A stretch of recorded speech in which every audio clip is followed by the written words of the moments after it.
O nosso livro é o Recordações da Mediunidade. Nós estamos no capítulo número 8, é o nosso segundo encontro. O título, Complexos Psíquicos. Então nós temos aqui uma história contada por Dona Ivone, de uma experiência que ela vivenciou para a prestação de auxílio a um espírito que se encontrava ali desorientado, com relação à sua realidade.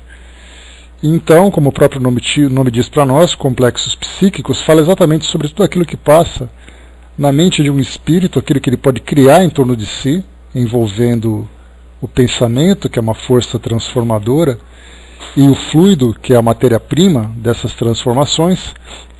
E ela então, em emancipação, nesse desdobramento, foi prestar auxílio a esse espírito. E aqui então ela conta para nós a sua história. E nós já tínhamos iniciado esse diálogo, que ela descreve para nós aqui no livro. Então eu vou voltar um pouquinho aqui, uma meia página mais ou menos, só para a gente poder retomar o raciocínio desde o início. E depois a gente já avança para o nosso conteúdo de hoje. Então ela saúda o espírito, Bom dia, Pedrinho, como tem passado você?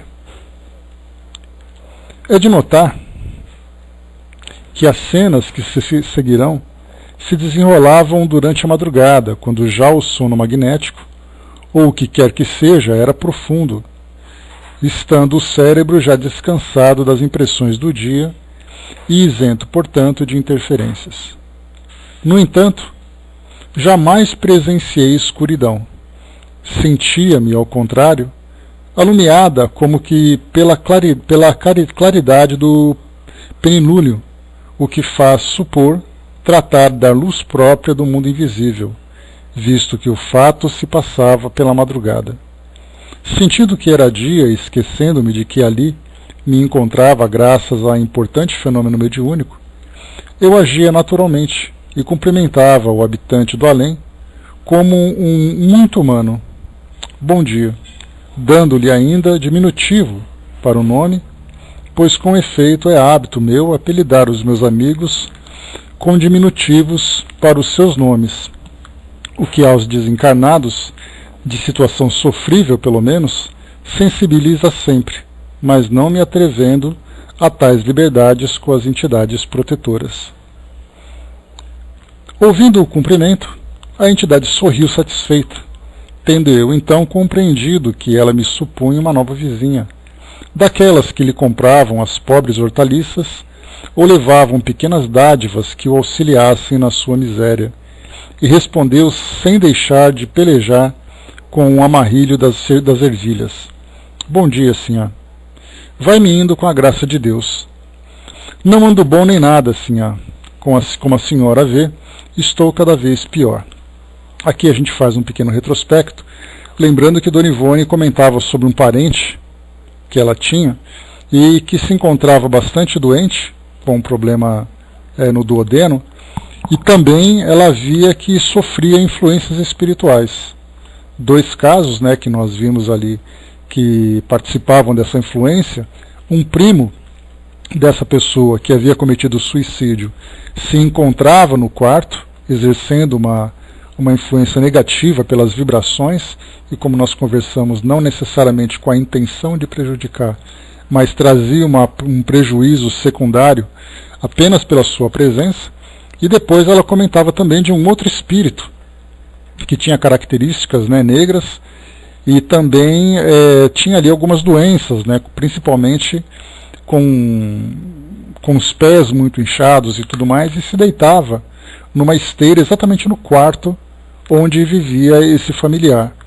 Esse negro, primeiro inicialmente aquele suicida, foi orientado, foi assistido, já não participava mais, já não estava mais presente ali provocando aquela influência, mas esse outro espírito, esse homem negro, ele então vivia, na verdade, em sua pequena chácara, que era uma propriedade que havia exatamente onde foi construída essa casa onde esse familiar morava. Então essa entidade vivia ali junto dele por uma coincidência, vamos dizer assim, entre aspas, geográfica.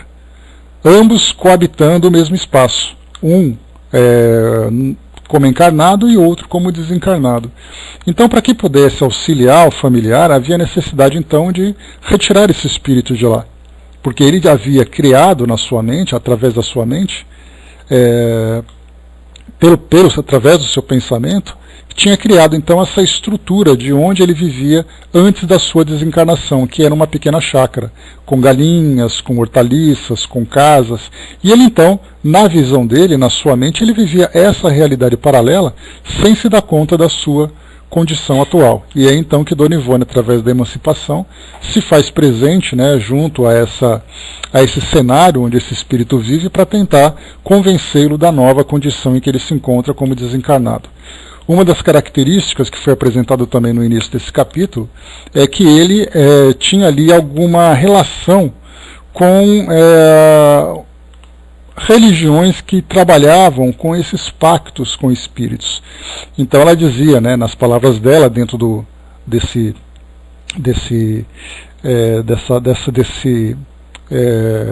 termo popular, ele trabalhava com macumbas. Né? Então esse era o trabalho, a atividade religiosa que ele exercia. E isso foi percebido por alguns indícios, né, que se encontravam ali na chácara, nesse plano espiritual. Bom dia, Ligeirinho. Então aqui ela começa esse primeiro contato, como nós já vimos. Né? Continuando. Vejo que você não está muito bem mesmo. E trabalhando assim, quer que eu ajude a amarrar as ervilhas às estacas? Você está um pouco fraco, Pedrinho. Esse serviço é penoso para uma pessoa nas suas condições. E assim você se cansará cada vez mais. Respondi, observando que ele gostava de se sentir Marte e a fim de cativar a sua confiança antes de mais nada. Ele aceitou o oferecimento e eu me pus a ajudá-lo no trato às queridas plantas. O que não deixava dúvidas era que as minhas próprias vibrações se conjugavam positivamente com as ondas vibratórias que deles se estendiam. E eu via o terreno tal como fora no outro tempo, enquanto as hastes das ervilhas e as estacas de taquara pareciam tão sólidas ao meu contato, como se tratasse efetivamente de realizações terrenas. A tira de imbira, inclusive, que eu via estalar ao ser por um de nós dois, sacudida para amarrá-la nos arbustos. Seguiu-se conversação amistosa, por assim dizer, diária, durante cerca de 2 meses. Na maioria das ocasiões em que assim conversamos, não foi possível recordar integralmente o assunto de que tratávamos. Em transes como esse, as lembranças se conservam intermitentes e muita coisa se esvai ao despertar do mesmo. Só mais tarde retornam, vivas, as lembranças do que então foi vivido, e retornam pelos canais da intuição, acionadas pelo assistente espiritual que orienta o trabalho, que no caso aqui era o espírito Charles, como nós vimos no início do capítulo. Então o que ela comenta é que aquilo que se lembra no sonho, aquilo que se vive no sonho, como nós vimos, né, nem sempre vem para nós com ideias claras, né, com lembranças precisas. Então, nas experiências de emancipação, também acontece com bastante frequência. E aqui o que ela lembra é que os fatos mais importantes, exatamente para que desse continuidade, para que pudesse dar continuidade no tratamento, vamos dizer assim, junto a esse espírito, então ela precisava recordar alguns pontos importantes, para não ter sempre que recomeçar. Então esses fatos importantes eram então reavivados pela ação do espírito Charles. Lembro-me, entretanto, de que, chorando, Pedrinho se queixava amargamente de uma pessoa, um homem, que muito o prejudicara, chamando-o frequentemente pelo nome de seu Romano, e ao qual responsabilizava pela miséria em que se encontrava. Não raro, durante esses colóquios espirituais, eu me via sentada sobre um caixote velho, ao lado do meu pupilo, no quintal, ouvindo-o relatar os próprios infortúnios, enquanto, igualmente sentado, chorava e ouvia, depois, as lições de instrução evangélica e rudimentos da doutrina espírita sobre a vida de além-túmulo que eu lhe transmitia, único bálsamo que a inspiração de Charles me fornecia para aliviar as amarguras.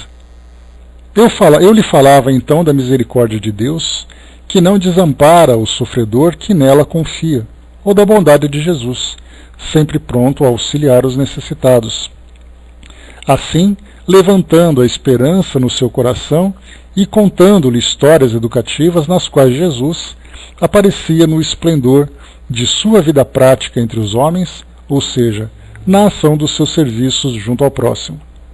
Pedrinho era qual criança, dispondo de pequena capacidade de entendimento para instruções mais amplas, incapaz de forças de penetração para outra forma de esclarecimentos. Falava-lhe das curas realizadas por Jesus nos cegos, nos paralíticos, nos leprosos, acrescentando que aquele que tais curas fizera outrora, também certamente estenderia sobre ele sua mão protetora a fim de permitir-lhe a cura, de que tanto necessitava para os seus diversos males. Falava das parábolas mais assimiláveis pelo seu entendimento, da ressurreição da filha de Jairo e da de Lázaro, procurando acentuar intencionalmente a atenção dispensada pelo Mestre às crianças, aos pecadores e aos doentes. Sua grandeza espiritual de emissário divino, seu amor à humanidade. Seus sofrimentos, heroicamente suportados, o generoso perdão concedido aos que haviam perseguido. Certa vez, exclamou ele, provando que assimilava o ensinamento. Se eu vivesse no tempo dele, não é verdade que ele me curaria dessa minha doença também? O tempo é sempre o mesmo, Pedrinho. O Divino Mestre não nos abandonou, e estou certa de que há de curar também a sua doença. A sua cura já começou, meu irmãozinho, e dentro em breve você não sentirá mais nada do que vem sofrendo. Estará fortalecido e feliz para conquistar o futuro. Bom dia, fraterna. Então aqui a gente lembra que, conforme comentamos, que os espíritos apegados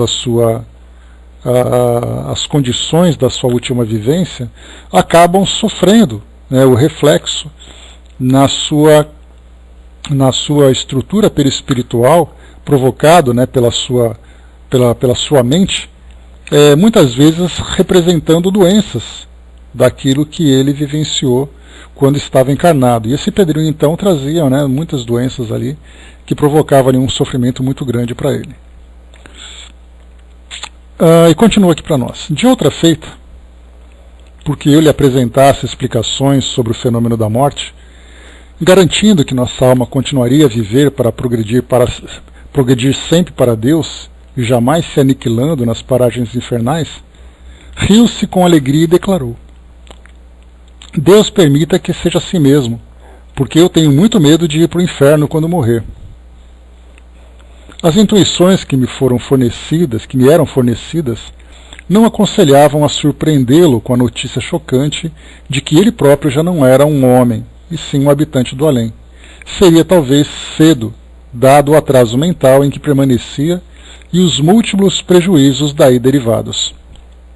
O esclarecimento, ele o receberia mais tarde, por normas naturais, no momento que lhe fosse possível gravitar para o plano atmosférico, menos denso que aquele em que na realidade estava vivendo.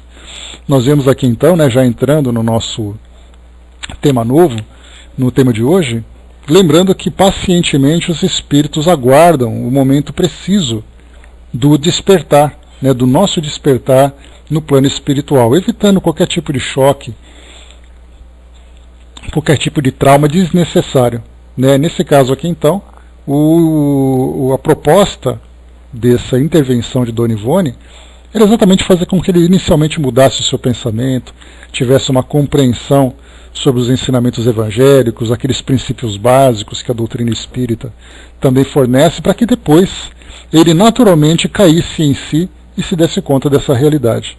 Então, as coisas acontecem de uma forma bastante interessante no mundo espiritual, e muitos espíritos são conduzidos por esse mesmo caminho, em que inicialmente são esclarecidos e depois então eles têm a percepção dessa transformação que vivenciaram pela morte através do processo de morte. Continuando, Pedrinho gostava das histórias evangélicas e costumava rir-se encantado ao ouvir que o samaritano passava pela estrada, que ia de Jerusalém a Jericó, e socorria um infeliz ferido pelos salteadores, ao narrar-lhe a parábola do bom samaritano. E lembro-me ainda da satisfação com que ouvia a comovente história do filho pródigo, perdoado pelo pai, depois de tantas peripécias sofridas. Da aparição de Jesus a Maria de Magdala e aos apóstolos depois do Calvário, da conversão de Saulo e outros tantos passos que a inspiração me trazia como recurso para uma adaptação da sua mente às coisas suaves e superiores que lhe pudessem elevar às vibrações. Aqui, interessante, né, Banso Budi? Aqui é uma colocação interessante de Dona Ivone, que faz um paralelo para nós. Por exemplo, para entender a realidade do mundo espiritual a partir dos ensinamentos espíritas, nós percebemos que nem sempre é fácil nós atingirmos a mente e o coração das pessoas, levando as informações de um modo frio e direto.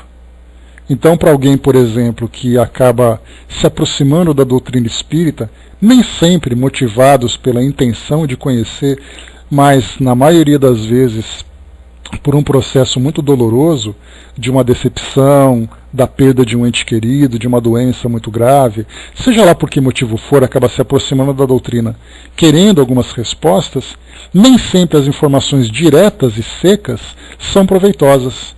Então a gente começa a perceber que, do mesmo modo que Dona Ivone faz esse processo de evangelização através das parábolas, né, junto a esse espírito, nós percebemos que muitas vezes as pessoas começam a se interessar pela doutrina espírita através dos romances mediúnicos. Ou seja, contando aquelas histórias, inserindo ali pequenas sementes, que depois, regadas, começam a florescer e trazer ali um entendimento mais profundo. Então é muito interessante, mostrando que, encantando, nós conseguimos levar o esclarecimento. Para aqueles que naturalmente já têm intenção, já têm condições, né, não apenas condições lógicas, né, mas também condições psíquicas, né, de intenção, de boa vontade, de querer aprender, basta apenas abrir o livro dos Espíritos, por exemplo, e começar ali a assimilar as respostas. Para outros, dependendo da sua condição emocional, da sua condição intelectual, das crenças que alimenta, então há a necessidade de, primeiro, fazer com que se aproxime de um modo muito gradual, de um modo muito suave, desses conceitos fundamentais que a doutrina espírita apresenta para nós. Então vimos uma comparação bastante interessante aqui também. E daí, né, dá para a gente perceber que fazer uma condenação, né, da existência desses livros seria para nós uma tremenda insensibilidade e também incompreensão do seu verdadeiro papel. De dizer para as pessoas, vamos queimar todos os romances e vamos estudar apenas os livros da codificação, sem levar em consideração os diversos graus de entendimento que as pessoas possuem.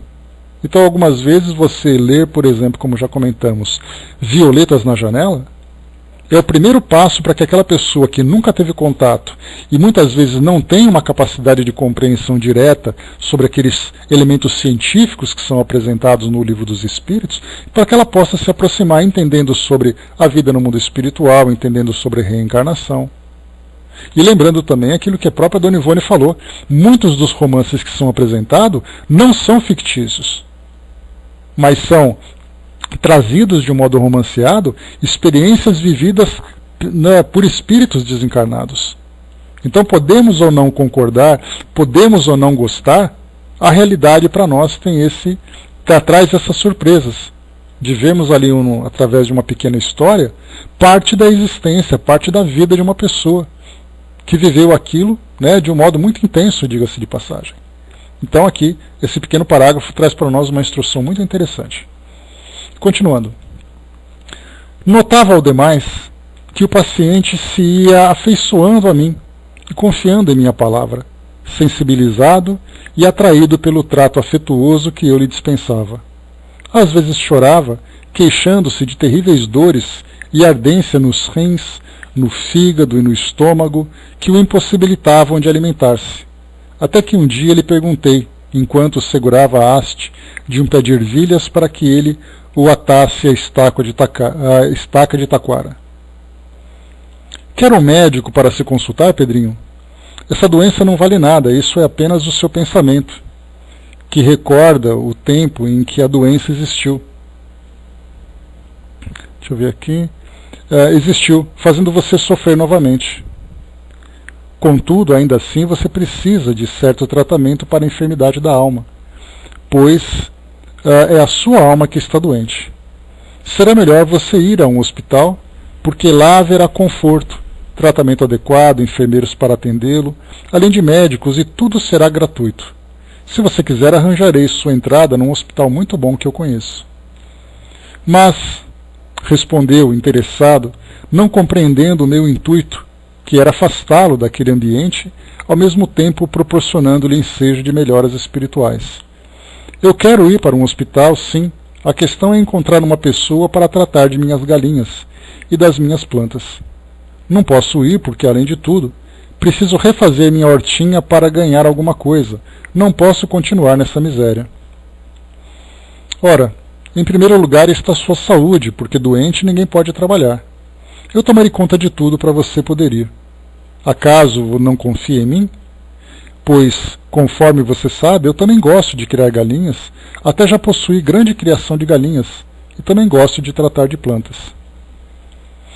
Esse serviço de persuasão, porém, nem foi rápido, nem fácil.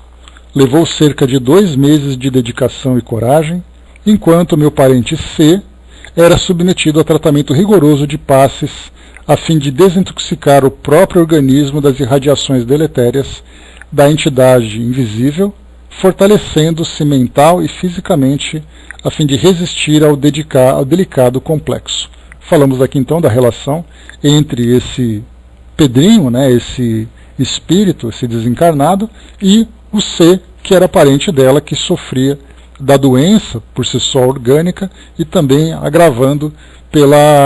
que também foi agravada pela influência desse espírito. E todo aquele trabalho requeria de mim intenso senso de responsabilidade, visto que me fora confiado por uma entidade espiritual de categoria elevada, que respeito e amo pelo muito que me tem amado e servido. Eu exigia, portanto, de minhas próprias forças grande cabedal de amor, de paciência, de desvelo e atenções diárias, mesmo em horas de vigília, sem o que a tentativa seria nula e eu não corresponderia à confiança nem ao desejo dos amigos espirituais, e tampouco ao dever para com o Evangelho. Não raro ouvia que Charles me animava. Ama-o, dizia sussurrante. Trata-o com a alegria do coração, a mesma alegria com que te protegerias a renovação educativa de um ser muito amado de sempre. Também este é teu irmão, credor do teu desvelo. Perguntar-se-á, no entanto, por que não foi a entidade Pedro retirada do ambiente de C pelo poder dos 2 abnegados guias espirituais que orientaram o trabalho, como fora retirada da entidade suicida Adão? Esse Adão, então, foi o primo suicida desse parente de Dona Ivone que eu comentei no início para vocês. Porque ele foi simplesmente retirado daquele ambiente onde ele se encontrava, para ser assistido conforme a sua necessidade e, ao mesmo tempo, também proteger esse familiar encarnado que se encontrava doente. Por que o mesmo método não foi utilizado, então, por esse outro espírito?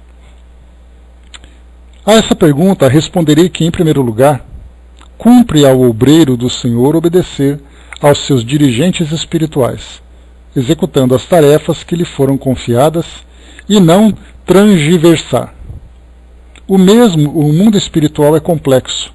As leis que o regem, as circunstâncias de vida, muito elásticas e também complexas, e longe estamos de conhecê-lo em sua verdadeira estrutura para ousarmos criticar a forma de agir dos mentores invisíveis. Aqui uma importante observação que ela faz, porque geralmente, Quando nós lemos, por exemplo, aquilo que é apresentado para nós no Livro dos Espíritos, no Livro dos Médiuns, no livro A Gênese, por serem livros muito diretos, livros muito técnicos com relação ao seu conteúdo, nós acabamos simplificando o mundo espiritual. Vemos, por exemplo, como os Espíritos dizem que quando Kardec perguntou, por exemplo, sobre a morte, a importância que o Espírito dá para a morte, lá no Livro dos Espíritos. E responderam o seguinte, respostas naturalmente vindas por espíritos já esclarecidos. Disseram, para o espírito o corpo não significa nada, é como uma roupa velha que ele jogasse fora. Fala mais ou menos nesses termos. Então é claro que os espíritos vão dar respostas para nós, técnicas que serão a base do nosso entendimento. Mas nessa resposta, dizendo que para o espírito o corpo não significa nada, ele está dizendo para aquele espírito que já atingiu um grau de entendimento. Já para aqueles espíritos que estão ainda passando por esse processo inicial de orientação, de esclarecimento sobre a vida no mundo espiritual, o corpo tem uma importância fundamental. Então nós não podemos generalizar acreditando que tudo aquilo que nós lemos do mundo espiritual e nós entendemos, por mais precário que seja, ou por mais evoluído que seja o nosso modo de pensar, seja o pensamento comum de todas as outras pessoas. Se entre espíritas nós temos ali ideias diferentes sobre determinadas situações, nada dizendo que há discussões, debates, desentendimentos. São apenas pensamentos diferentes. Se entre nós já temos essa diferença de entendimento, nós podemos imaginar o que significa apresentar esses conceitos para pessoas que nunca ouviram falar. Então, como foi colocado para nós aqui, o mundo espiritual é complexo.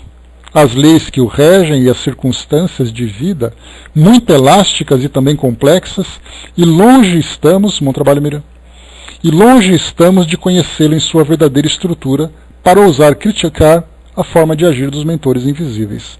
Então é importante a gente destacar essa passagem aqui, essa orientação. Complexas serão, por isso mesmo, as circunstâncias dos casos a tratar.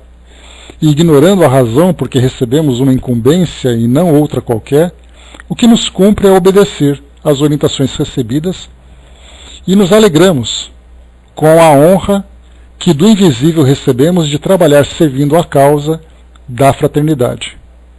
E, em segundo lugar, lembrarei que um suicida, presa de terríveis descontroles vibratórios, será a aproximação psíquica bem mais incomodativa e perigosa para a criatura encarnada que sofre e se enfraquece por este ou por aquele motivo do que uma pobre alma singela, ignorante, mas incapaz do mal voluntariamente, pois o primeiro poderia induzir ao suicídio, mesmo sem o desejar.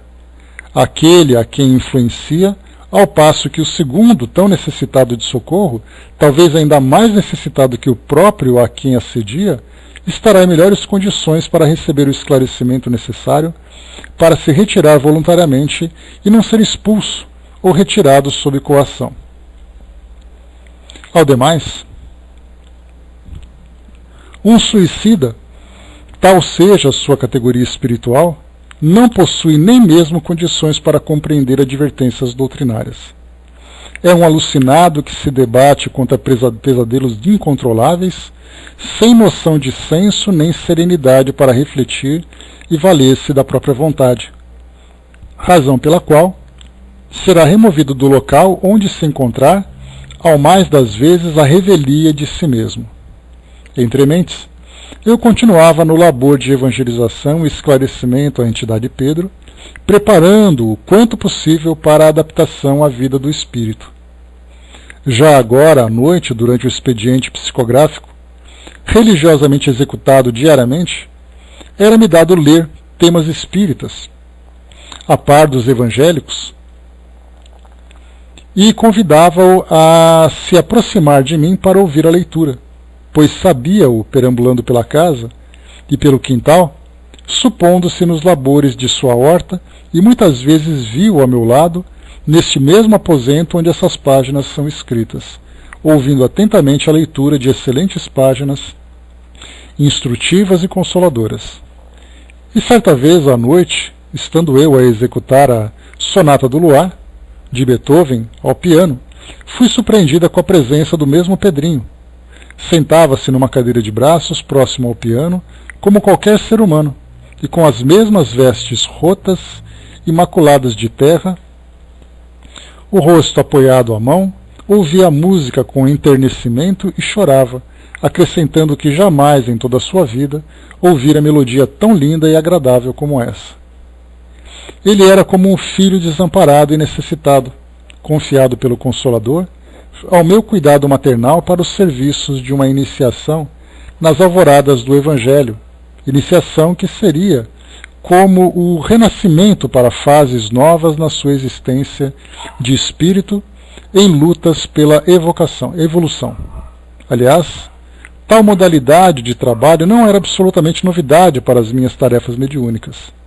Desde muito jovem eu era chamada a tais exercícios transcendentes, e dentre alguns espíritos que assim pude auxiliar, destaca-se um citado no volume Devassando o Invisível, que o leitor certamente ainda não esqueceu, ou seja, aquele cognominado beletrista, pelo singular fato de desejar o anonimato, negando-se a tomar mesmo o pseudônimo. Aqui o que a gente lembra do beletrista era que... Bem-vinda de novo, fraterna. Era que aquele que desejava intensamente que ela psicografasse a sua história. E ela acabou se negando a isso, porque o objetivo dele era simplesmente falar sobre a sua vida.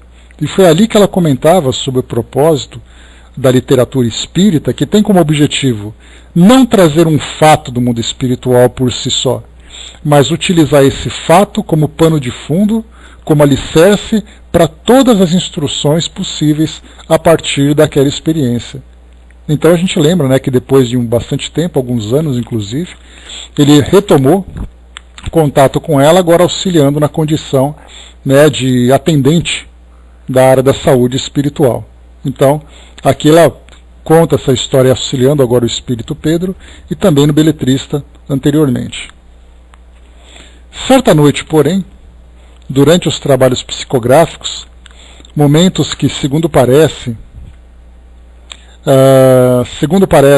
favorecem o intercâmbio com os espíritos dos mortos em geral, recebi a visita de um dos nossos bons amigos espirituais, o qual, muito afim com o próprio por particularidades psíquicas ainda não esclarecidas, afirma chamar-se José Evangelista, ter sido homem de cor, quando encarnado, e escravo de descendência africana no Brasil, ao tempo da monarquia.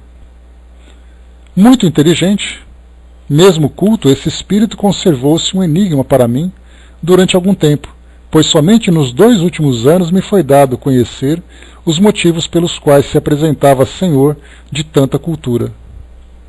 É, no entanto, grande trabalhador e frequentemente se comunica com o nosso núcleo espírita, trabalhando dedicadamente a bem do próximo, às vezes mesmo sob direção de mentores mais elevados, não obstante possuir métodos particulares para agir nos serviços da fraternidade, pois, como ha sido esclarecido, a lei da fraternidade universal faculta a liberdade de métodos aos seus obreiros, desde que os princípios da mesma sejam observados.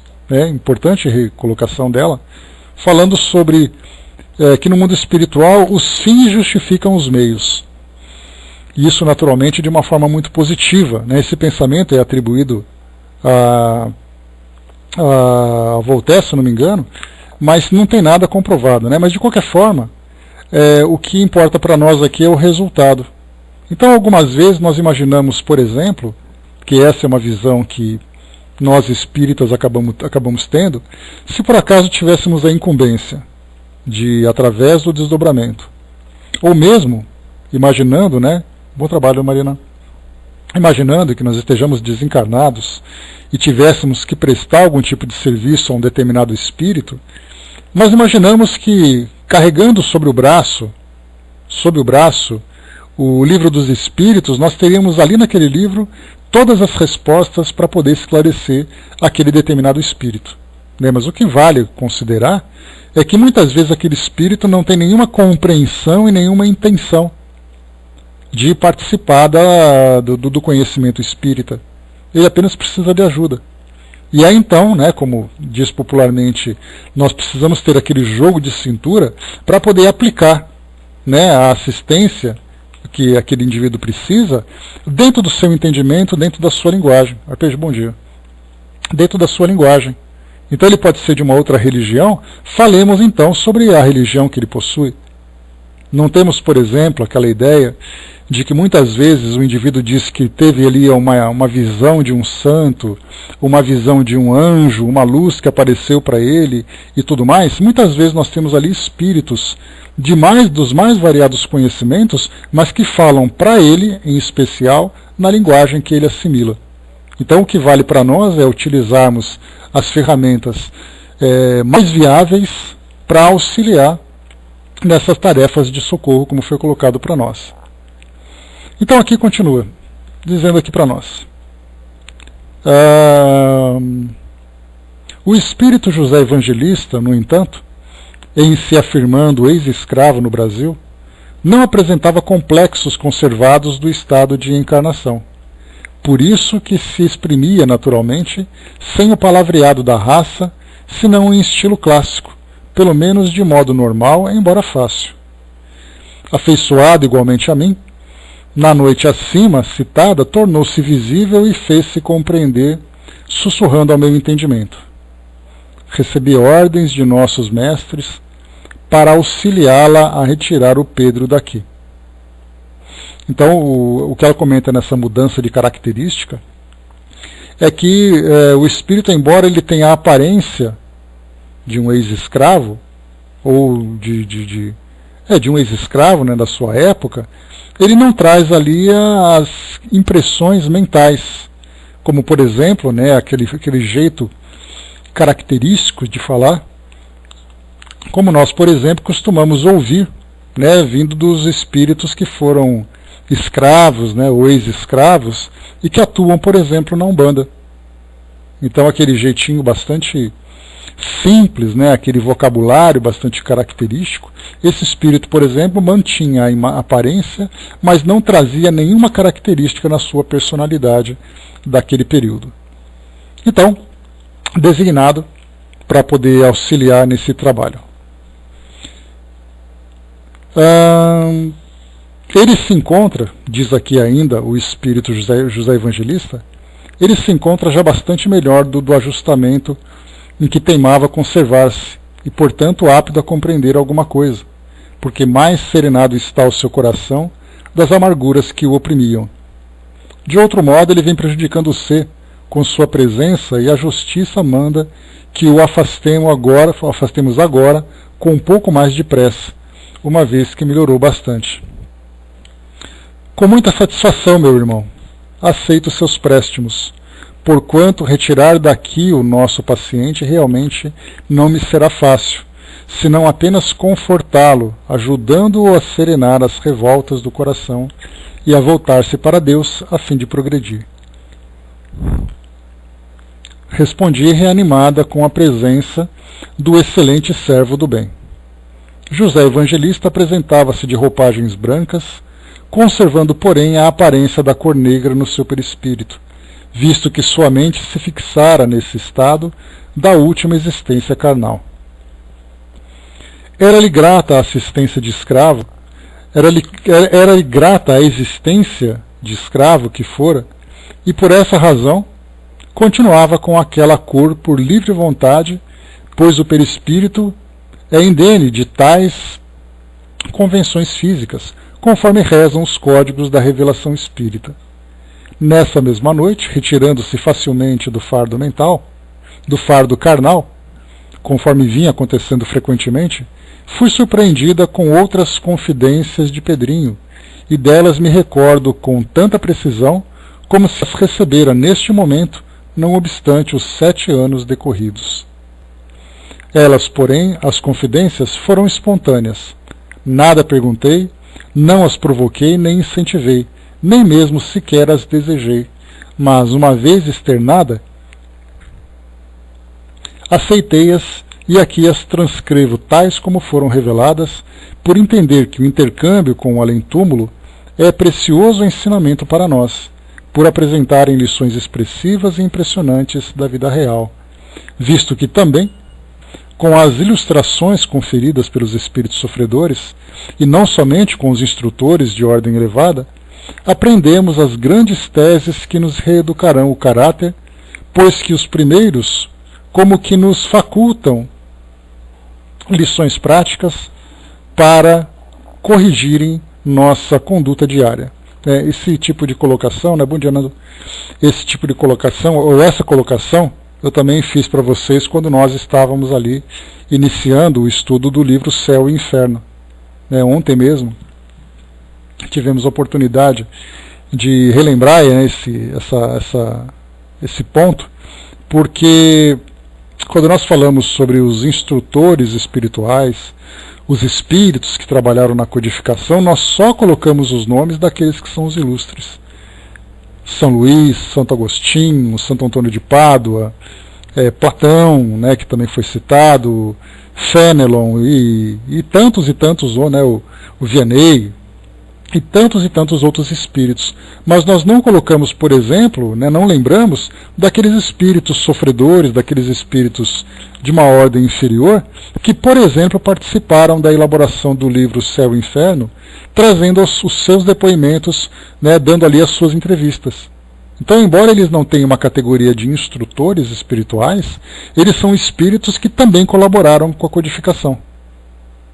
Então, eis aqui que ela coloca para nós exatamente essa mesma observação, que as ilustrações conferidas pelos espíritos sofredores, nós aprendemos as grandes teses que nos reeducarão o caráter, pois que os primeiros como que nos facultam lições práticas para corrigirem nossa conduta diária. Então, eles se apresentam mostrando exatamente as situações que viveram. Porque por exemplo, fica muito mais difícil para nós compreendermos o que é uma vida sofrida, contada por um espírito como Emmanuel, que ele vai lembrar que há tantos séculos ele foi um espírito sofredor, mas agora ele não é mais. Do que nós pegarmos um espírito que se mostra na condição de espírito sofredor. Ali nós vemos na prática. No outro nós vemos apenas ali lembranças que são contadas. Então por isso nós temos ali as diversas categorias de espíritos que participaram da elaboração da codificação, como participam atualmente nas tantas e tantas histórias que são contadas, que nós encontramos hoje no acervo espírita. E continua. Amarrávamos, como sempre, as queridas ervilhas, pois eram essas plantas que maiores cuidados exigiam do antigo horticultor,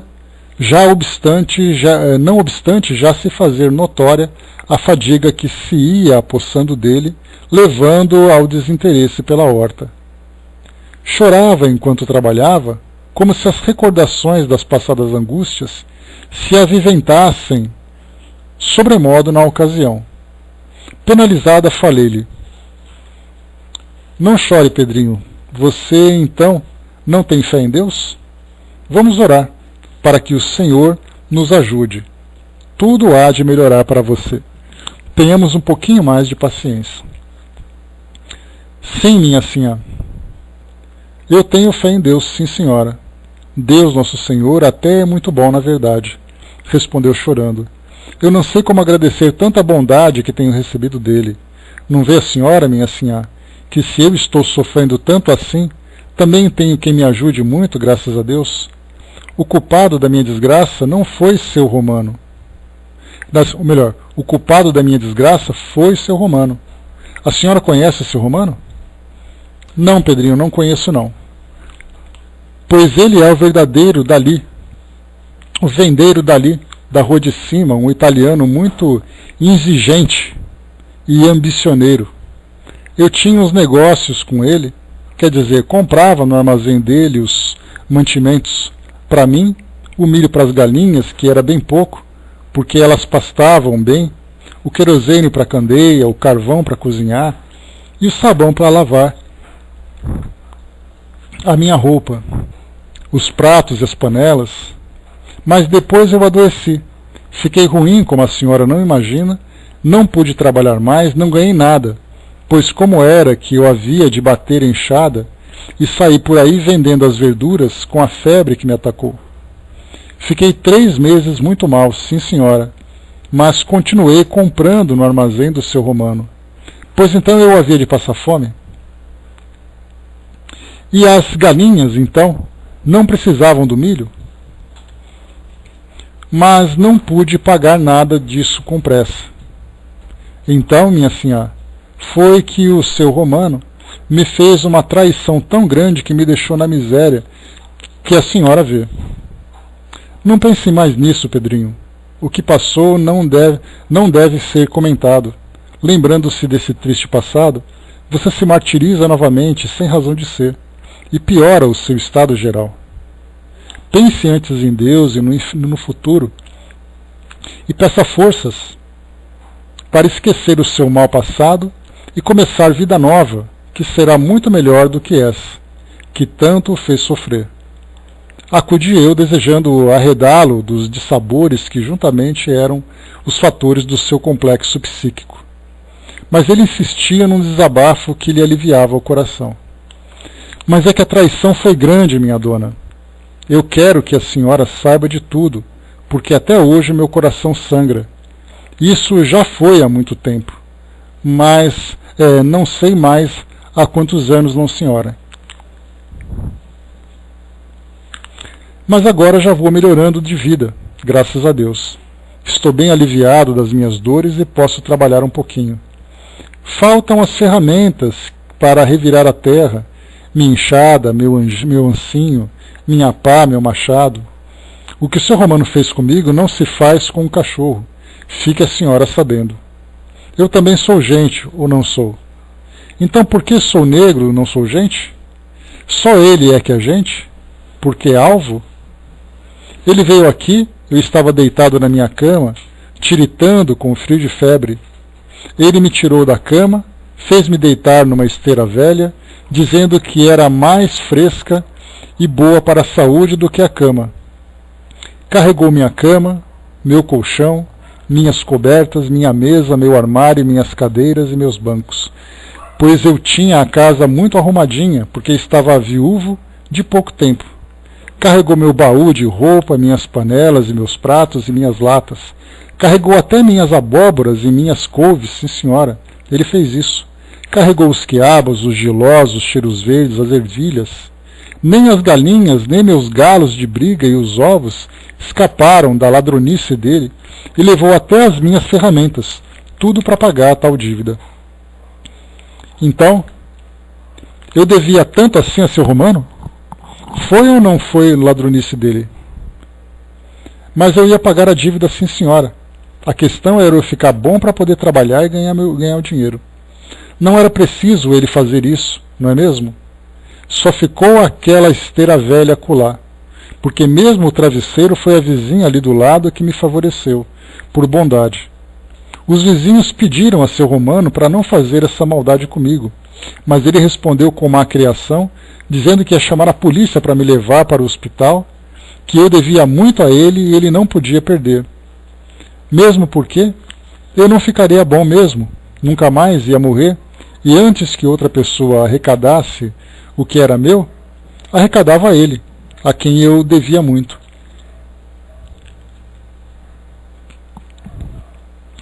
A senhora viu coisa igual na sua vida? Ah, eu chorei muito. E então foi que fiquei sem recursos para poder trabalhar. Piorei muito da minha doença devido ao desgosto sofrido e até hoje estou assim. E se não fosse a bondade das minhas vizinhas, eu até teria morrido de fome. Elas é que me traziam comida. Fiquei vivendo de esmolas, minha senhora. Entregue seu desgosto a Deus, Pedrinho, e não pense mais nisso, para você conseguir a paz no coração. Repeti penalizada. Mais possui Deus para conceder a você do que seu Romano teve para levar daqui. Ele é mais infeliz do que você, pois praticando tal violência, em vez de observar os deveres da fraternidade para com o próximo, saiu da graça de Deus, enquanto que se você perdoar, estará na mesma graça. Não se lembra da resposta de Jesus quando o apóstolo perguntou quantas vezes deveria perdoar ao ofensor? Jesus respondeu: perdoa até 70 vezes 7, isto é, perdoa sempre. O melhor é você concordar em ir para o hospital a fim de se restabelecer e poder trabalhar nos serviços de Deus, e não mais com a enxada nas mãos. Mas ele prosseguiu, a mente sufocada pelo complexo que lhe impedia o progresso, talvez impelido por uma necessidade de expansão que lhe forneceria benefícios. Que Deus, nosso Senhor, perdoe a ele e a mim. Para dizer a verdade, minha senhora, eu já odiei ser romano muito mais do que odeio agora. Mas no princípio senti um ódio por ele que, se pudesse, eu o teria devorado vivinho. Fiz até um trabalhinho com fogo e pólvora para ver se ele devolvia o que era meu. Quis pôr um mal nele para me vingar. Mas qual? Ser romano parece até o próprio manhoso. Tem o corpo fechado, às 7 trancas. Sim, senhora. Não pegou nada nele. Minha senhora, perdi o tempo. Piorei da saúde, porque me levantei e abusei sem poder. E ainda gastei o último dinheirinho que tinha para comprar os apetrechos. Nisso você fez mal, Pedrinho, porque desejando o pior para o próximo, você saiu da graça de Deus e se aliou ao espírito das trevas. A lei de Deus recomenda perdoar e esquecer as ofensas. E Jesus Cristo, nosso Mestre, aconselha-nos a amar os próprios inimigos sem jamais desejar-lhes qualquer mal. Não devemos, portanto, exercer vinganças, seja contra quem for. Deus, nosso Pai, é o único que saberá e poderá corrigir com justiça as nossas faltas. Perdoe, pois, a seu romano e vá sossegado para o hospital, pois eu garanto que dentro em breve você estará forte e alegre para o trabalho que Deus confiar às suas forças. Ele ia responder, mas inesperadamente apareceu entre nós a figura amável de José Evangelista, apresentando-se tal como se ainda fora um homem e declarando-se comprador de imóveis. Chegou-se a Pedrinho, cumprimentou-o com atenção, apertando-lhe a mão, e afirmando que fora informado de que ele, Pedro, desejava vender a sua propriedade. O antigo horticultor protestou fracamente, sem convicção na negativa, e quem os visse conversando tão naturalmente, sem misticismo nem afetação transcendental, julgaria tratar-se de 2 cidadãos terrenos empenhados em negócios e não seres espirituais a quem somente questões espirituais poderiam interessar. A certa altura da conversação, demonstrando inequívoca vivacidade, José exclamou, retirando do bolso uma carteira e conservando-a na mão para ser vista pelo interlocutor. Desejo comprar sim um terreno por essas imediações, e dentre alguns que sei estar à venda, o seu é o que mais me convém, pela proximidade da estação da estrada de ferro. A você, meu amigo, conviria muito o negócio. Está doente e assim não poderá trabalhar para desenvolver sua lavourazinha, porque não tem saúde nem recursos e por isso sofre dificuldades sem fim. Venda, pois, o terreno. Eu compro e pago à vista. Depois trataremos da escritura. Coloque o dinheiro no banco, vá para o hospital tratar-se, e ao restabelecer-se, deixando o hospital, terá uma quantia razoável para comprar outra propriedade maior e melhor do que esta, e tocar a lavourazinha. Afinal, sou seu amigo e eu aconselho bem. Somos da mesma raça, da mesma cor. Nossas avós e nossas mães foram escravas, choraram e gemeram no cativeiro, e isso nos deve unir. E esteja certo, amigo Pedro, que em mim você terá um irmão leal ao seu dispor, para protegê-lo e defendê-lo de hoje em diante. Suas infelicidades passaram, confie em Deus e nada receio. A pobre entidade pôs-se a rir, encantada com o amigo que o céu lhe enviava. Pediu minha opinião para vender ou não a propriedade, já plenamente familiarizada comigo. Aprovei a proposta de José, incentivando-o a aceitá-la, pois era o melhor que tinha a fazer, compreendendo a caridosa tentativa de José Evangelista a bem de todos nós. E finalmente Pedrinho aceitou a proposta, contagiado pela persuasão do comprador.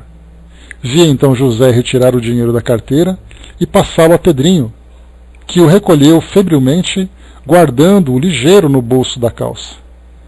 Assistiu a preparar-se para sair, demandando o hospital, pois José prontificou-se a acompanhá-lo até lá. Vestiu um pobre paletó de brim surrado, tal qual um homem, colocou na cabeça o chapéu seboso e tomou de uma pequena mala de mão, quase imprestável, enquanto repetia em surdina, como que para si mesmo: Deus nosso Senhor é muito bom, na verdade, e Jesus Cristo é o nosso mestre e protetor, conforme explicou minha sinhá. Seu romano foi que me fez uma traição muito grande, mas agora vejam só, encontro gente boa para me ajudar. Que o seu romano me fez, não me faz não se faz com um bicho. Esqueça o passado, Pedrinho. Esqueça e perdoe, para Deus perdoar também as suas faltas. Agora pense no futuro para recuperar o tempo perdido nas trevas do ódio, e vá com Deus. Não respondeu e saiu naturalmente pela porta da rua, onde José o esperava tranquilamente. Parecia aturdido, sonolento, distraído. Não se despediu de mim. Compreendi então que ele se encontrava exausto e que não demoraria a se deixar vencer pelo chamado sono reparador, fenômeno importante que se dá com o desencarnado após o decesso físico, sem o qual este não poderá realmente estabilizar-se no verdadeiro estado espiritual. Aqui nessa passagem que ela coloca, né, da condição dos espíritos recém-desencarnados, esse sono reparador, que ela chama aqui, né, entre aspas, ela põe, que ela chama também, é algo muito comum. São raras as comunicações que chegam para nós falando que um espírito, após a sua desencarnação, ele estava ali ativo e lúcido, percebendo todo aquele processo. E isso geralmente se dá para um espírito que precisa de uma experiência dolorosa, uma experiência difícil, em que ele vai vivenciar os detalhes da sua desencarnação, sentindo os efeitos daquilo que gerou a sua desencarnação, vai presenciar todo aquele processo burocrático e de transporte, né, de corpo, autópsia, velório, sepultamento, ouvir as pessoas, assistir. Então, alguns desses casos que são mencionados são bastante perturbadores, porque o espírito vai se deparar com momentos de extrema dificuldade, né, principalmente no campo emocional e psíquico. E no caso desse sono reparador, geralmente ele chega para aqueles espíritos recém-desencarnados que ficam durante algum período, de algumas horas, para aqueles espíritos mais espiritualizados, mais desmaterializados, que precisam de pouco tempo de recuperação, até um tempo mais prolongado para aqueles que são muito apegados à matéria, mas que por merecimento podem ali ser atendidos, né, durante esse tempo reparador. Então, alguns depoimentos que chegam de espíritos que ficaram, por exemplo, durante algumas poucas semanas, alguns que ficaram durante 1, 2 ou 3 meses, que depois, quando despertam, eles se dão conta que 3 meses atrás eles tinham então desencarnado, mas eles não sentiram nenhum daqueles impactos emocionais. A gente vê, por exemplo, cheguei a ler uma psicografia, falando de uma grande personalidade que era muito conhecida, e que após a sua desencarnação, ele provocou tanta comoção na sociedade que para ele seria extremamente prejudicial. Então ele ficou adormecido durante esse tempo. Quando ele voltou a si, tomando consciência do que aconteceu, toda aquela comoção, aquele sofrimento todo já havia diminuído a sua intensidade. Então nós vemos que esse desligar mental, né, esse desligamento mental que os espíritos passam durante a desencarnação, é muito mais um efeito terapêutico, né, do que simplesmente alguém que adormece por esse motivo. Então nós tivemos alguns casos, como veremos, por exemplo, lá no livro Céu e Inferno, que é a primeira entrevista que nós vamos ler, lá nos exemplos do espírito Sanson, ele ficou pouquíssimo tempo. Exatamente porque o seu equilíbrio, a sua lucidez com relação a essa realidade espiritual, ajudou, né, serviu para ele como um recurso importante para a sua estabilização durante a desencarnação. Então, em horas depois, ele já estava se comunicando. De um modo geral, então, alguns falam de alguns poucos meses, né, poucas semanas, algumas semanas, para que ele possa, né, para que o espírito se desligue dessa realidade. Então nós temos ali o sofrimento da família, temos ali todo aquele processo do corpo físico que vai ser sepultado. Isso realmente é algo muito doloroso, muito perturbador, não tenhamos dúvida disso. Então esse sono reparador é algo necessário. Inclusive os próprios espíritos utilizam para que nós não interfiramos no processo de desligamento. Nós já vimos, né, no livro de André Luiz, onde ali um espírito ele era tão preocupado, tão apegado com a sua realidade material, embora fosse um bom espírito, mas ele estava preocupado com quem ele ia deixar, com o que ele ia deixar, né, aquilo que foi conquistado com o seu trabalho e tudo mais, que o corpo dele estava entrando em colapso, está entrando em falência, com processo de degradação muito rápido, e o espírito continuava ali muito preso, continuava ali muito ligado àquele corpo. E aí então, daquela forma, apesar daquilo que ele vivenciou, né, positivamente, vamos dizer assim, na sua vida física, ele acabou depois desencarnando. Né, e nessa desencarnação, ele continuava preso ao corpo físico, continuava sofrendo, e aí então os espíritos fizeram a aplicação daqueles passes magnéticos para que ele adormecesse. E nesse adormecimento, foi exatamente ali que favoreceu o seu desligamento. Então nós vemos assim que são muitos os relatos que chegam para nós durante esse processo de desencarnação, que faz com que o desprendimento seja muito mais rápido, muito mais fácil para os espíritos. Quer dizer, tanto para os espíritos como também para os próprios assistentes, né, que estão ali ajudando nesse desligamento. E continua. Tá. Saí com ele, enlaçando-o pelos ombros e encontrando-o ao novo amigo, já no portão do jardim, compreendendo a boa intenção do alvitre supremo, planejado pelo excelente José, a fim de minorar as angústias do próximo, enquanto raciocinava, já despertando do transe. O bom José Evangelista será também profundo psicólogo, não obstante sua humilde condição de ex-escravo da raça africana. Ele sabe que até mesmo uma entidade desencarnada, tal seja a inércia moral e espiritual em que se encontre, se deixará convencer pela ideia do lucro financeiro, preocupação absorvente do gênero humano.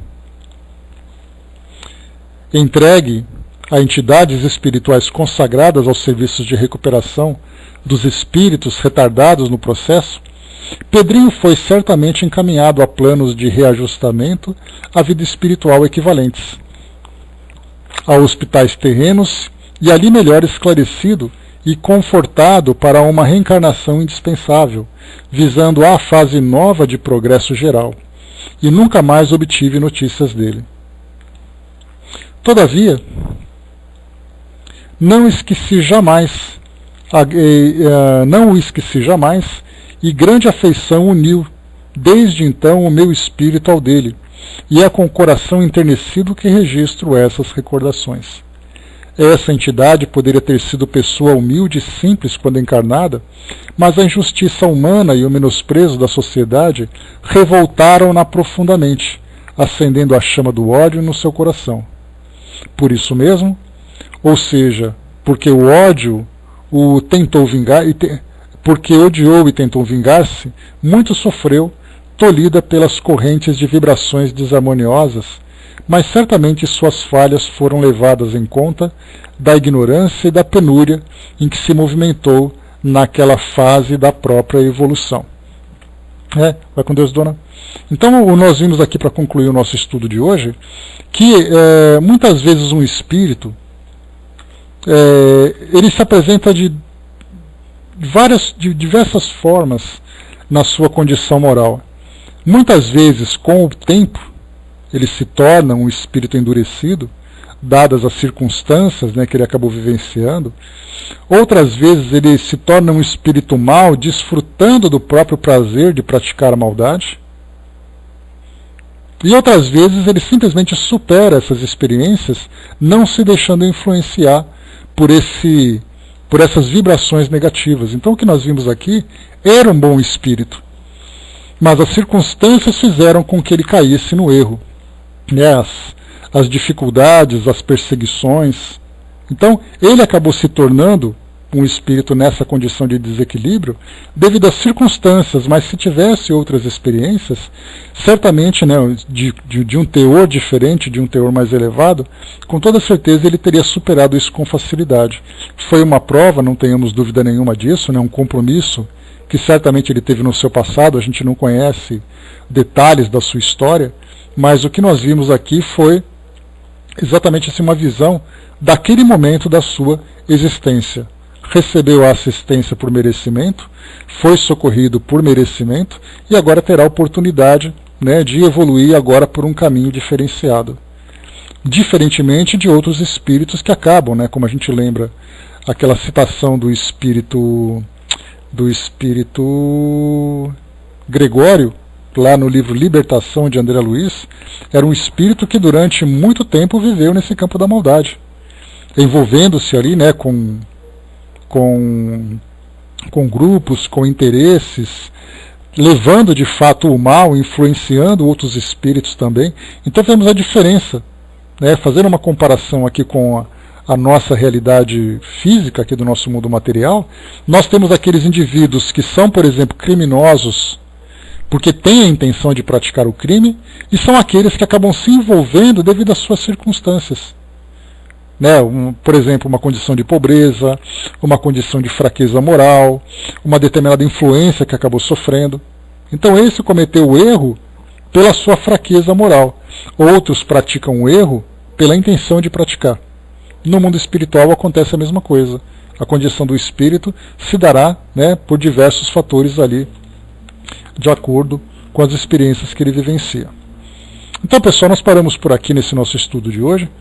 Nós teremos aqui depois uma outra passagem que Dona Ivone vai tratar agora, né, continuando aqui a explicação sobre o familiar dela, né, o primo dela, que se encontrava ali adoecido. Deixa eu dar uma olhadinha aqui, temos uma página e meia mais ou menos, que eu vou deixar aqui para o nosso próximo encontro. E aí então, continuaremos então na próxima segunda-feira. Né, e o outro capítulo, o capítulo 9, que já está se aproximando também, será o capítulo Premonições, né, aqui nosso capítulo número 9. Então nós paramos na página número